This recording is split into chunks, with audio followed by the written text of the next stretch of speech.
Good morning. I'm Mike Widmer, longtime head, retired a couple of years ago of the Mass Taxpayers Foundation. It's been a real pleasure collaborating with Ben Forman and Mass Inc., and a real pleasure to join you this morning.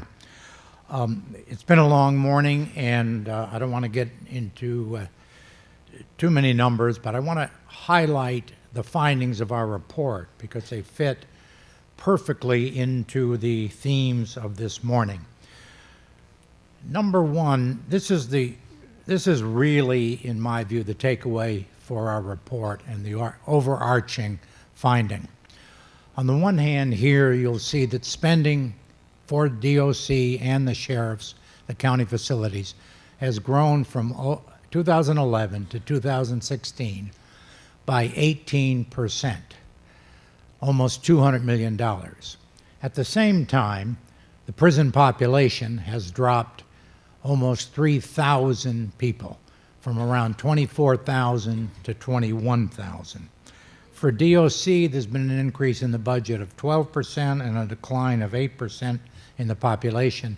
For the sheriffs, an increase of 24% on the budget and a decline of 16% in the population. Those are really striking numbers. One number I want to highlight.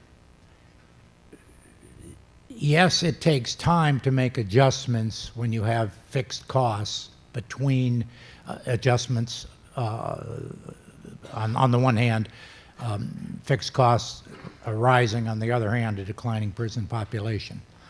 But we discovered that during this 5-year period, if the total budgets of the counties and DOC had risen equal to inflation, the total budgets would have been $72 million less than they are today.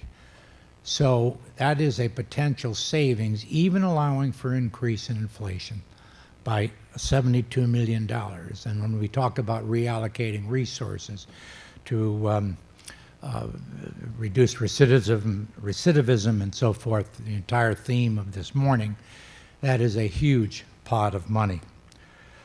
The second slide here, I'll just go over quickly. This compares the increase in corrections costs per inmate to other areas of the budget. So you see a 34% increase in the costs compared to much smaller, about a third of that for local aid, education aid, the MBTA, and mass health per individual served. Most of the increased money going to corrections and the sheriffs has been in wages, in salaries and compensation.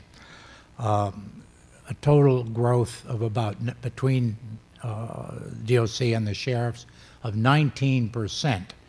That's twice the rate of inflation.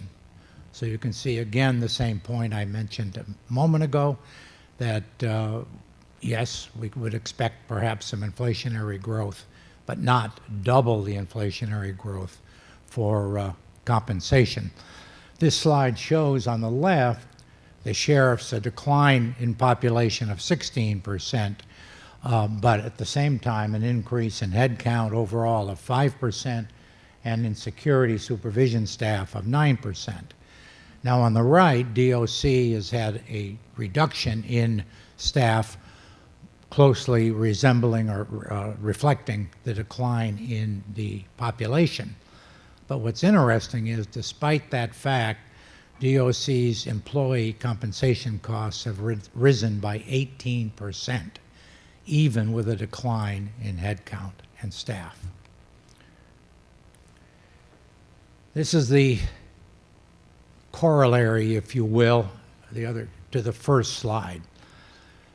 All the money has gone into basic staff in the prisons and salaries. And what has not happened is any diversion of money to reduce recidivism. Now that may be not true in individual facilities where you have some reallocation of resources, but at the macro level, and as the Chief Justice said, you see in 2011, 3% was going to program services overall, the DOC and the counties, and now 2% today. And program services refers to everything you've heard about today in terms of education, counseling, job training, mental health services, and so forth. So we've seen an actual decline. DOC from 3% to 2.7%, and the sheriffs and counties from constant at 2%. The red bar is health services, and that's dropped from 15% to 14%, and then the rest, obviously, the numbers 83% in 11, 84% in 16 are, as I've said, for staff and compensation. Finally, the chart shows total expenditure per inmate for all of the facilities and agencies. We did not have the opportunity to investigate the broad, the rationale, reasons for the remarkable differences, but they go from $87,000 per inmate for Berkshire to $41,000 for Bristol. So that is a remarkable difference that deserves fuller investigation.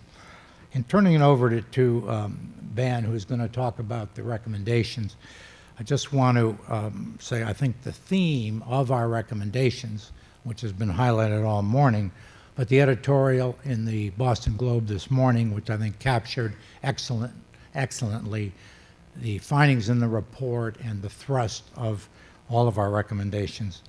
And the headline was, "Aim Prison Money at Rehabilitation." Thank you. I'll turn it over to Ben.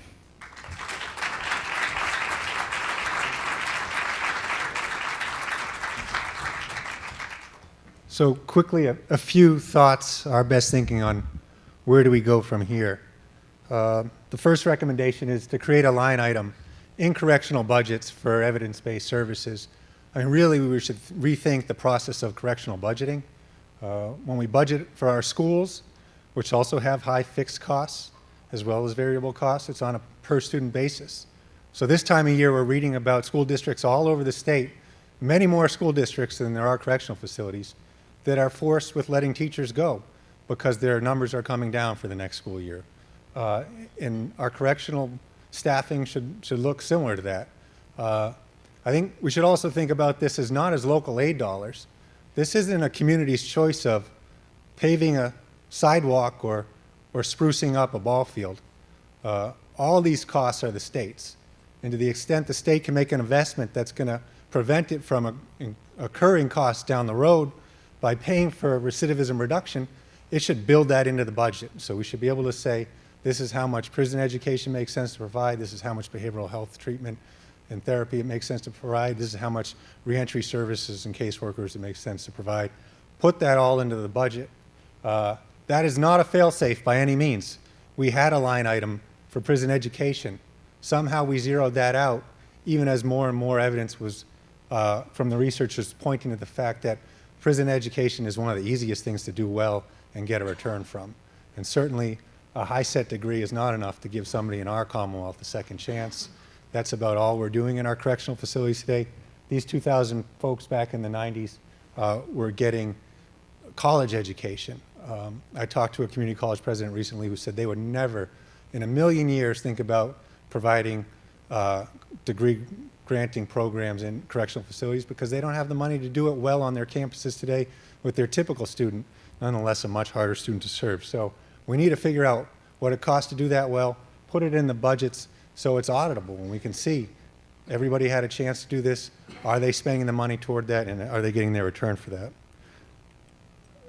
Getting to justice reinvestment, really our theme for the last few years. I think every event we've had, there's been plenty of talk about how there's way too many folks in our correctional facilities who belong in a public health treatment center.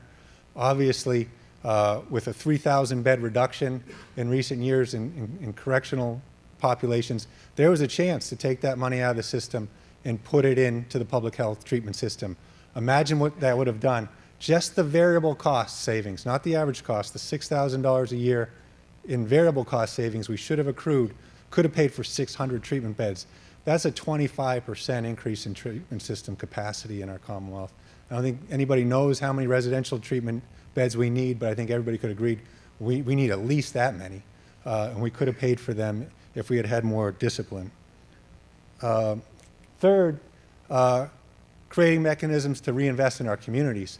In putting this report together, I actually learned, and didn't know this before, that the roots of justice reinvestment were about reinvesting in communities. Much of it has been about investing in treatment all around the country. That's how it's played out. But the reality is, when the Justice Department started thinking about this in the late 90s, they were already aware that tough on crime policies were having a disparate impact on communities of color, and they wanted to see a program to repair the damage that was being done to those communities. And that was the roots of justice reinvestment. We put out this report with the Boston Foundation last fall that showed the impact it's having in our communities of color in Boston. And when you see every other home on a block being affected by incarceration, you obviously need a different response, and you need resources to provide that response. And as our inmate populations come down, we have an opportunity to do that. Are we going to have the wherewithal? And then lastly, improved data collection.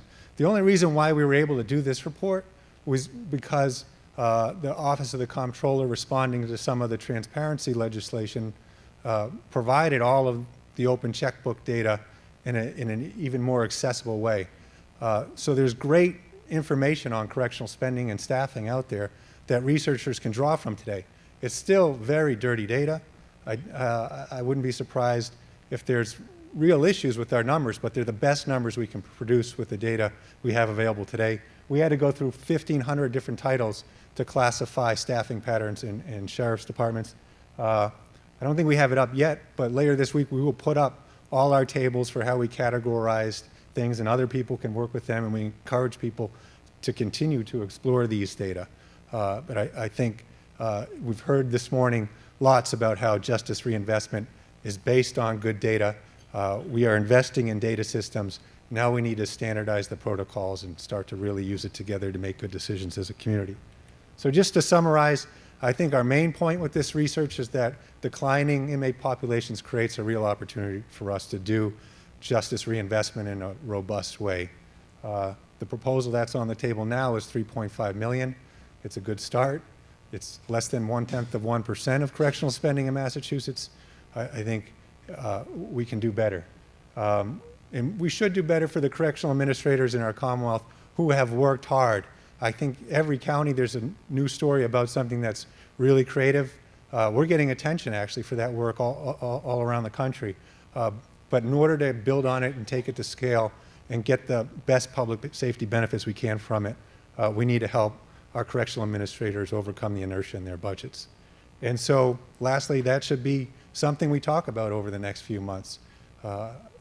We have the Justice Reinvestment Bill that Sonia Chang Diaz has filed. It has a mechanism for justice reinvestment. I think a lot of folks feel like that's not viable, but if that's not the solution, what is? I think we need as many proposals and a robust debate on this topic in particular as we proceed. So I just wanted to thank Mike for all his help on this, and turn it over now to our panel to pursue this conversation.